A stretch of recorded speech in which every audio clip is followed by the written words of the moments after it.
Hello friends.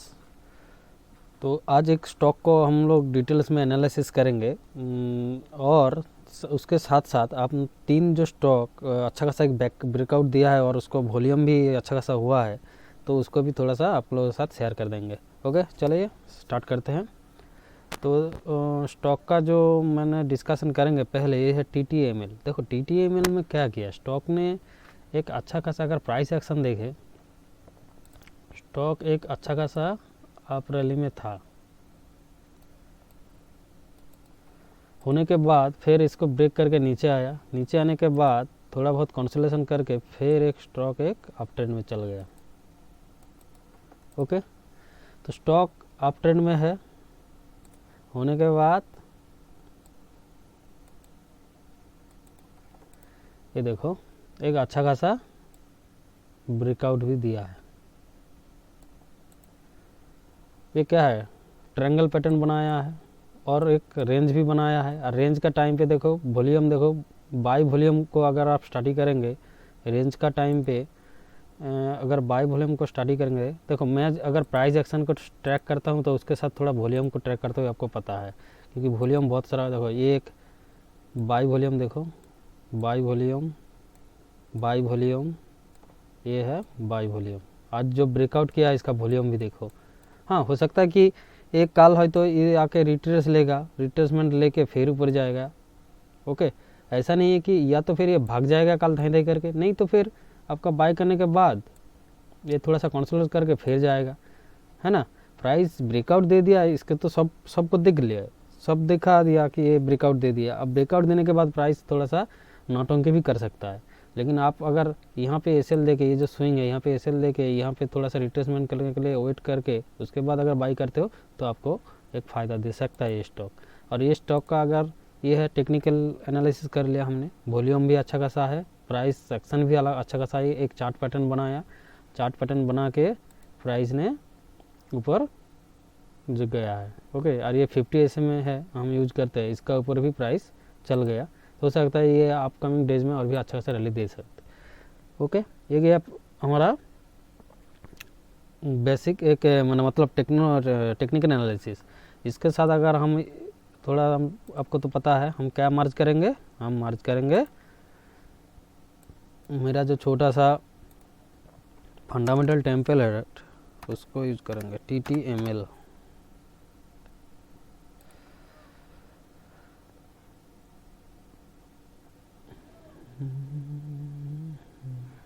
Tata telecom, Tata telecom,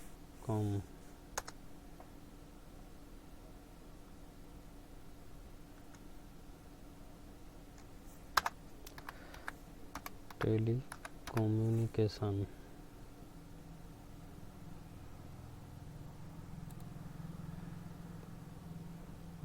आ नहीं रहा है, क्या बात है, देख लेते हैं। TTML कितना प्राइस है, 103 ना। TTML, TTML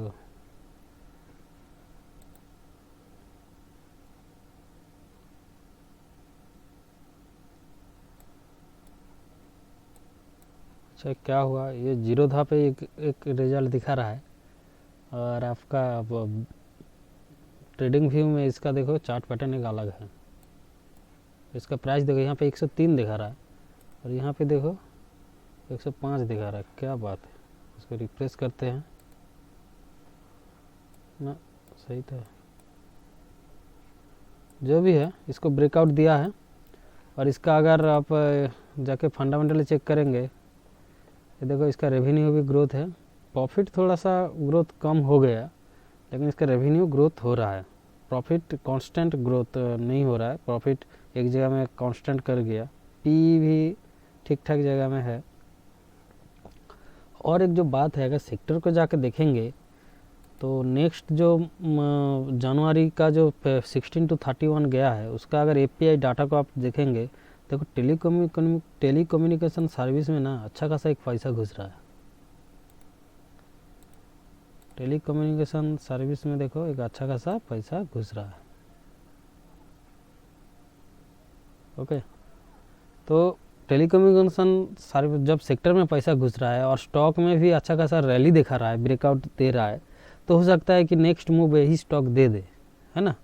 तो इसीलिए मैंने इसको पिक किया है कि सेक्टर में पैसा घुस रहा है और इसका टेलीकम्युनिकेशन सेक्टर भी तेज़ी में है, तो जो ब्रेकआउट देता है जो स्टॉक, वो अच्छा खासा आप दिन में अपकमिंग डेज में एक अच्छा खासा रैली दे के चल जाता है। तो इसको टेक्निकली शेयर कर दिया अपने लोगों के साथ, टेक्निकली एनालिसिस और फंडामेंटल एनालिसिस। ओके, सेक्टर को देखना बहुत ज़रूरी है, क्योंकि देखो सेक्टर में अगर एक्शन नहीं होगा तो स्टॉक लेवल पे उतना मूवमेंट नहीं आता है। पहले सेक्टर लेवल पे अच्छा खासा एक्शन दिखता है तो स्टॉक, अगर कोई भी स्टॉक उठा लो, कचड़ा भी स्टॉक उस सेक्टर का चल जाता है। और जो हमने बोला था कि 3 स्टॉक ब्रेकआउट दिया है, हाल हिंदुस्तान एरोनॉटिक्स लिमिटेड, ये देखो स्टॉक अच्छा खासा आप रैली में है। रैली होने के बाद एक फ्लैग रेक्टेंगल पैटर्न बनाया था, रेक्टेंगल पैटर्न बनाने के बाद आज एक ब्रेकआउट दिया है और वॉल्यूम भी देखो अच्छा खासा, ये जो ग्रीन बार है वॉल्यूम भी अच्छा खासा हुआ है। एक इसको रेडर पे रख सकते हो। जो लोग ब्रेकआउट को ट्रेड करता है उनके लिए हम बोल रहे हैं। और ब्रेकआउट का ट्रेड लेने से बात पहले सब हमेशा याद रखिएगा, या तो फिर आप रिट्रेसमेंट में ट्रेड लीजिए, जो आपका स्टाइल होगा। ये बेसिकली हम ब्रेकआउट स्टॉक आप लोगों के साथ शेयर कर दिया। अब अपना स्टाइल को मार्ज करके इसको ट्रेड ले सकते हैं। और जो मुझे सुनता है वो हम बोलेंगे कि थोड़ा सा इस लेवल को रिट्रेस करेगा, करने के बाद एक प्राइस एक्शन रिजेक्शन कैंडल बनाएगा, तब आके आप यहाँ पे ट्रेड ले सकते हैं। तो वहाँ पे क्या होता है, आपका एसएल छोटा हो जाता है। ये अभी ये ब्रेकआउट में एसएल ट्रेड लेंगे तो एसएल इधर है, लेकिन अगर आप रिजेक्शन, ये थोड़ा सा मतलब क्या है, तो मान लो ये लेवल है, इस ऐसे ब्रेकआउट दिया है, उसके बाद प्राइस धीरे धीरे करके नीचे आके यहाँ पे आके ऐसा कोई रिजेक्शन कैंडल बना के फिर अगर इसका हाई टूट के ऊपर जाता है तो इसका नीचे एसएल हो जाता है। अभी अगर लेंगे तो ये एसएल है, और रिजेक्शन का टाइम पे, रिट्रेस्ट का टाइम पे जब ट्रेड लेंगे तो ये एसएल हो जाता है। ओके, तो ये ध्यान में रखिएगा। ये बेसिकली हम देते हैं किस लिए, कि आप लोग इसको स्टॉक को वॉच लिस्ट में डालिए, ट्रैक करके रखिए। एक जनरली ये स्टॉक आइडिया हो गया। ओके, ये हो गया एक हाल हिंदुस्तान एरोनॉटिक्स। उसके बाद है बीडीएल। बीडीएल भी देखो सेम किया है, एक रेक्टेंगल पैटर्न बना के फिर इसको ब्रेकआउट किया है। ओके, ये पीएससी सेक्टर का स्टॉक है। सीपीएससी और पीएससी सेक्टर दोनों तेज़ी में है, हाल भी उसी सेक्टर का है। तो सेक्टर तेज़ी में है, इसीलिए इसका ब्रेकआउट भी हो रहा है। इसका मतलब कुछ ना कुछ तो अभी भी जारी है ना। आज मार्केट इतना गिरा है फिर भी ये सब स्टॉक इतना रैली दे रहा है, कोई तो बात है इस स्टॉक में। और एक स्टॉक है मोतीलाल ओफेस। मोतीलाल ओफेस देखो, एक लॉन्ग कैंडल बना के उसके बाद कितना दिन से उसी रेंज में था, आज फिर रेक्टेंगल बना के फिर ऊपर चला गया और वॉल्यूम भी हुआ है अच्छा खासा। जब ये रेंज बना रहा था उतना वॉल्यूम नहीं था, लेकिन जब ये ब्रेकआउट किया है अच्छा खासा वॉल्यूम आ गया। तो ये तीनों स्टॉक को आप ब्रेकआउट ट्रेडिंग के लिए आप वॉच लिस्ट में डालिए, और TTML को भी आप ट्रैक कर सकते हो। ओके, अगर मैं ये तीनों बाकी तीनों का अगर फंडामेंटल चेक करूं तो वीडियो थोड़ा लंबा हो जाएगा, फिर भी चेक कर देते हैं। हाल हिंदुस्तान एरोनॉटिक्स, ये भी देखो ये उतना रेवेन्यू और इसका इतना कुछ खास नहीं है, लेकिन क्या है कि ये कंपनी क्या है, एक्सपेंस कर रहा है। मतलब अभी हिंदुस्तान क्या चाह रहा है कि हम लोग, हिंदुस्तान भी बाहर का जो कंट्री है, ये आर्म्स जो हथियार है, वायर का हथियार है, उसको मैन्युफैक्चरिंग करके एक्सपोर्ट करना चाह रहा है। तो इसीलिए इसको बहुत सारा ऑर्डर मिलते रह रहा है हिंदुस्तान एरोनॉटिक्स को। तो इसीलिए ये स्टॉक तेज़ी में है और हमको लग रहा है कि ये और भी अच्छा खासा जाएगा। ठीक है, इसको यही रीजन है। और एक देख लेते हैं बीडीएल।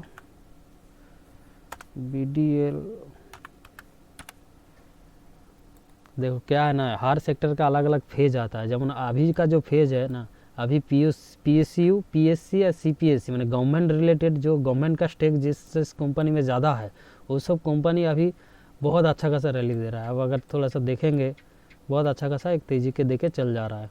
तो इसका भी रेवेन्यू ग्रोथ है और प्रॉफिट भी ग्रोथ हो रहा है, PE भी, लेकिन ये थोड़ा महंगा हो गया, लेकिन हो सकता है कि और भी अच्छा खासा एक रैली दे दे। तो इसको रेडर पे रखिएगा।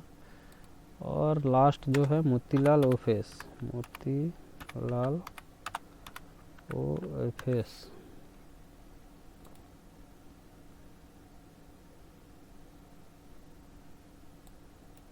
तो वीकली है, इसका हम करेंगे डेली। देखो डेली में ब्रेकआउट दिया था ना, लेकिन वीकली क्यों देखते हैं, क्योंकि फंडामेंटली डेली पे क्या देखेंगे, देखो कितना अच्छा खासा थोड़ा सा नीचे आ गया था, लेकिन फिर प्रॉफिट भी बढ़ रहा है, रेवेन्यू भी बढ़ रहा है, पी भी उतना महंगा नहीं है।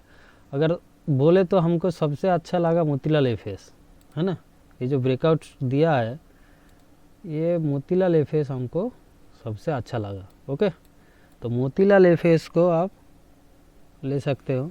मेरा हिसाब से फंडामेंटली और टेक्निकली सबसे अच्छा है मोतीलाल एफएस। और इसका फाइनेंस सेक्टर, मोतीलाल एफएस है तो फाइनेंस सेक्टर का है, अगर फाइनेंस सेक्टर तेज़ी में रहेगा तो जनरली ये ऊपर जाएगा, लेकिन फाइनेंस सेक्टर में उतना खास कुछ दिख नहीं रहा है, क्योंकि फाइनेंस सेक्टर से पैसा निकाला गया है। ये देखो ना, फाइनेंशियल सर्विस पैसा निकाला गया, फाइनेंशियल सर्विस -31,000 करोड़ रुपया निकाला गया है। हो सकता है कि ये पास्ट डाटा है, हो सकता है फिर घुसा रहा है, लेकिन अभी ब्रेकआउट दिया है तो आप ले सकते हैं, ट्रेड ले सकते हैं, ऐसा कोई नहीं है। आप जाएगा तो स्टॉप लॉस जाएगा, ज़्यादा तो लेके नहीं जाएगा ना, तो स्टॉप लॉस हम लोगों का भगवान है, क्योंकि कौन ट्रेड क्या करके चल जाएगा हम लोगों को पता नहीं है। तो हम लोग क्या करते हैं, जनरली एक रिस्क टू रिवॉर्ड मेंटेन करके जो इतना ट्रेड लेते हैं उसमें से इतना लॉस जाएगा, इतना प्रॉफिट होगा, फिर भी लॉस में जाएगा। आप लोगों के साथ तो मैंने बार बार यही बात बोलता हूँ कि इंट्राडे में जो हम ट्रेड करते हैं एक सेटअप है, वो बिगिनर उतना समझ में नहीं आएगा, एडवांस लेवल का ही है।